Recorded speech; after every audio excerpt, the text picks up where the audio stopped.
We're going to use this Ford to demonstrate how we can use the smoke machine to find exhaust leaks. Now, if you get the full function system, it comes with 2 exhaust probes.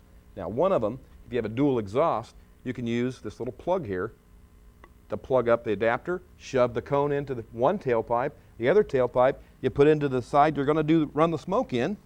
Put our smoke machine into the end of the tailpipe probe.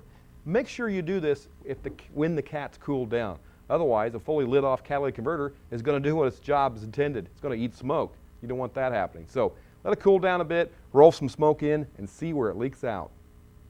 Well, didn't take long. I got my remote down here right by the front of the muffler, and we've got a leak.